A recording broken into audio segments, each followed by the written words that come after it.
Something deep inside Canada is cracking, not just trees or timber, but the very backbone of a nation. The sawmills that once built our homes, our schools, our cities are going silent. Families who have worked the same mill floor for generations now stand outside locked gates, staring at a closed sign. And this time there's no pandemic, no natural disaster to blame. It's politics, it's power. And it's failure from the very top. The United States has hit Canada's lumber industry with brutal tariffs, up to 45%, and yet Ottawa's answer has been silence. The man who once promised economic resilience, Prime Minister Mark Carney, is talking about climate finance and global frameworks while entire Canadian towns are collapsing. This isn't just bad policy, it's betrayal. In this video, we're breaking down how a 75-year-old family business became the face of a national crisis, how Carney's priorities are tearing apart one of Canada's most important industries, and how America is quietly winning the economic war Canada refuses to fight. This is the story of how Canada's greatest resource became its greatest mistake. It started with a signature in Washington and a shrug in Ottawa. Trump's trade team announced new tariffs on Canadian lumber, timber, and wood products, pushing rates up to 45%. The move was sold to American voters as a pro-worker policy. But in reality, it punished the very workers America depends on, the Canadians who supply the raw materials that keep U.S. homes affordable. The math is brutal. Every $1,000 of wood sold to the U.S. now comes with a $450 tax bill. Imagine working 6 days a week just to hand nearly half your paycheck to a foreign government. That's what Canadian mill owners are facing today. For decades, over half of Canada's lumber exports have gone to the United States. It's not just a trade relationship, it's a dependency. And when that lifeline was cut, the effects rippled across the country. Mills in British Columbia, Alberta, and Ontario are bleeding cash. Shipments to U.S. builders have slowed to a crawl. And as the tariffs rise, so does American profit. Because builders in the U.S. still get Canadian wood just cheaper, as Canadian companies absorb the losses to stay afloat. Canada's lumber backbone is being taxed to death, while the government sits on its hands. In the heart of West Kelowna, British Columbia, stands a family business that once defined the meaning of hard work and pride, Gorman Brothers Lumber. For 75 years, it's been more than just a company, it's been a legacy. A story of fathers and sons, mothers and daughters who have turned rough logs into the homes Canadians live in. But today, its CEO, Nick Arl, isn't talking about expansion plans or production numbers, he's talking about survival. For decades, almost 80 to 85% of Gorman's lumber went straight to the United States. Even now, more than half of everything they produce crosses that border. But with U.S. tariffs hitting 45%, half of their business is bleeding out. If we sell $1,000 of wood, Nick said, we're paying nearly $450 in taxes. The math is brutal. That one sentence captures the nightmare that thousands of mill workers are living through. Inside those mills, people aren't just employees, they're families. Some have worked there for 3 generations. They built homes, paid off mortgages, raised children, and built communities around these sawmills. Now they stand on the edge, wondering how long they can hold on. Our workers ask if they can still afford their mortgage or take a holiday, Nick said quietly. I tell them we'll scratch and claw to survive. This isn't about poor management or bad luck, it's about being abandoned. Ottawa isn't fighting for them. No emergency meetings, no trade strategy, no urgency, just silence. Meanwhile, the Americans keep buying lumber cheaper than ever because companies like Gorman are swallowing the pain to stay alive. For Nick, every day the mill stays open is a victory. But for how much longer? That's the question haunting Canada's forests tonight. When the crisis hit full force, Prime Minister Mark Carney finally made the trip out west. Cameras rolled, ministers smiled, and headlines praised a $1.2 billion lifeline for Canada's struggling lumber sector. But behind those polished speeches and photo ops was a harsh truth: nothing meaningful had changed. The mills were still closing, the tariffs were still crushing, and workers were still losing hope. The so-called investment wasn't for fighting tariffs or negotiating fair trade. It was for transition programs and green retraining, bureaucratic buzzwords that sound good in press releases but do nothing to save actual jobs. For communities built on lumber, retraining means starting over at 40 or 50 years old, usually for less pay and no security. It's not help, it's a soft goodbye. Nick Arl and other mill owners told Carney exactly what they needed: a negotiated trade deal, not photo shoots. We need to be at the table, Nick said. We need lumber treated equally with steel, aluminum, and energy. Carney nodded, promised action, and left for Washington. But when he stood next to Trump at the White House days later, he mentioned only steel, aluminum, and energy, not lumber. Not once. That silence spoke louder than any speech. To workers watching from BC and Alberta, it felt like betrayal.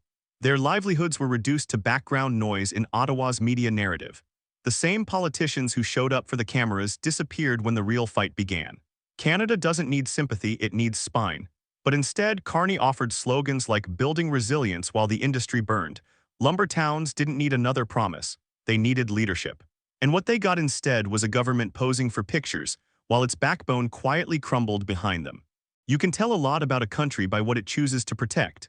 And today, it's clear Ottawa's priorities are upside down. When oil prices crashed, billions in subsidies were rushed out overnight. When auto plants threatened to leave, the government bent over backwards with tax breaks and grants.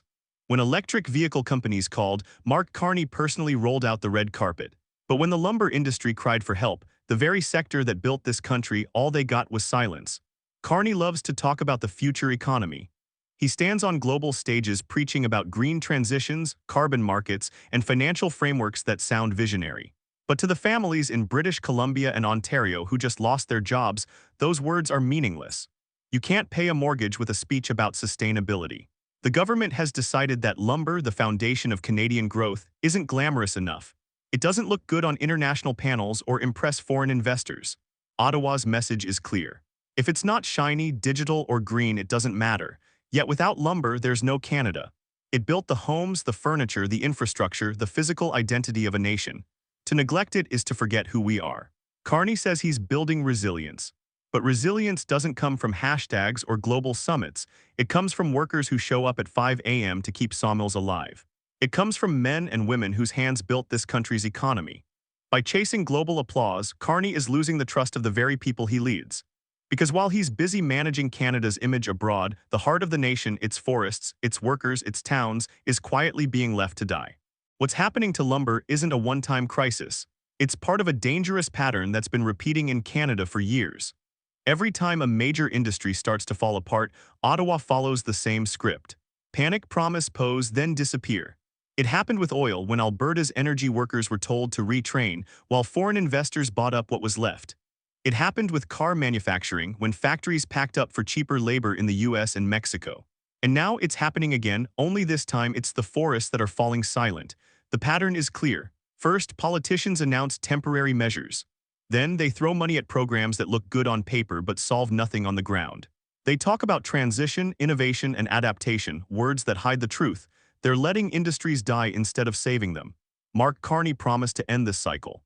He said he'd build an economy based on strength, not dependency. But under his leadership, Canada's core sectors, the ones that built its middle class, are eroding faster than ever.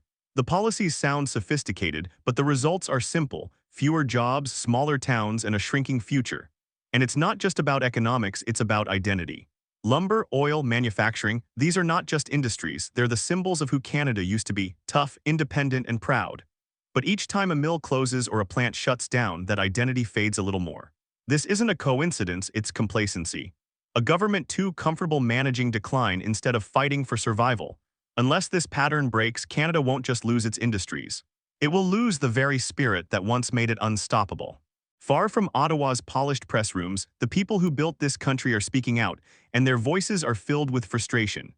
Derek Nyber, the head of the Forest Products Association of Canada, summed it up perfectly. This shouldn't be happening. The US needs our lumber, but the bigger problem is not knowing where we stand with our own government. That one sentence captures the growing sense of abandonment echoing across Canada's lumber towns. In British Columbia, entire communities revolve around sawmills that have been running for generations. Now, they're running out of time. Families who once felt secure are suddenly packing up, selling homes, and moving away because the work has vanished.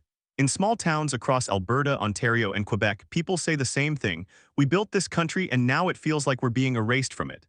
Inside the mills, there's exhaustion not just from long shifts but from years of being ignored. Workers are tired of hearing about green innovation and transition programs. They don't want slogans, they want jobs, real jobs. One worker said it bluntly. They protect the auto plants and the oil rigs, but we're the ones who build their homes. It's a statement soaked in pride and pain. The anger is rising because people can see what's coming. Once a sawmill closes, it rarely reopens. Once workers leave, they don't come back. Once a town loses its industry, it starts to die. And through it all, the federal government remains silent, treating the collapse as if it's just another adjustment period. But for the families living it, this isn't adjustment, it's survival. And if Ottawa keeps ignoring these voices, the political fallout won't just be local, it'll shake the entire nation. Mark Carney built his career on the idea that he's the smartest man in every room, the calm economist who can fix anything with logic and patience. But this crisis has exposed something far more dangerous. He doesn't understand the people he leads. He treats trade like a theory, not a battle. He treats working families like numbers on a spreadsheet, and that's exactly why the lumber industry is collapsing under his watch. Here's what Carney still doesn't get: Canada holds real power. Every time the US faces a hurricane, a flood, or a wildfire, it turns to Canadian lumber. After every natural disaster, it's our wood that rebuilds American homes. That's leverage, pure strategic leverage, and yet Carney refuses to use it. Instead of fighting tariffs, he delivers speeches about climate cooperation and economic transition. It's like watching a firefighter give a TED talk while the house burns down. Carney could have made lumber a bargaining chip. He could have tied trade deals to fair treatment. He could have told Washington, "You need our wood, we want respect." But he didn't. He chose the global spotlight over local survival. The truth is painful but simple. America didn't steal Canada's power, Canada gave it away. And while Carney posts about resilience online, entire towns are running out of time. The workers who built this country don't need global speeches, they need a leader who fights for them. If Carney doesn't wake up soon, he won't just lose an industry. He'll lose the faith of a nation that believed in him. Because when leaders forget who they serve, even the strongest country can splinter, one mill, one town, one family at a time. This isn't just about wood, tariffs, or trade, it's about trust. The trust between a nation and the people who built it with their hands. Canada's forests aren't just a resource. They are the living history of a country that once believed in hard work, independence, and fairness. But that belief is breaking. And if Mark Carney doesn't act now, the sound of falling trees will be replaced by the silence of forgotten towns. Every sawmill that shuts down isn't just an economic loss. It's a piece of Canada disappearing. The schools that close, the homes left unsold, the small businesses that fade away, these are the invisible costs of bad leadership. The lumber crisis is a mirror reflecting a deeper truth. Canada is losing the courage to defend itself. Carney says he wants to lead a resilient economy. But resilience doesn't mean speeches, summits, or slogans. It means showing up when it's hard. It means fighting back when others won't. It means telling the United States and the world that Canadian workers will not be treated as collateral damage in someone else's politics. The question now isn't whether Canada can recover. It's whether it still has the will to fight. Because once these forests are gone, once these towns empty out, no amount of green rhetoric or billion-dollar funds can bring them back. This is Canada's last stand, not just for lumber, but for dignity. The world is watching to see if Mark Carney will rise to the moment or let history record him as the man who let the backbone of a nation rot in silence. If Canada's leaders won't protect their people, then the people will remember, and the forests won't forgive.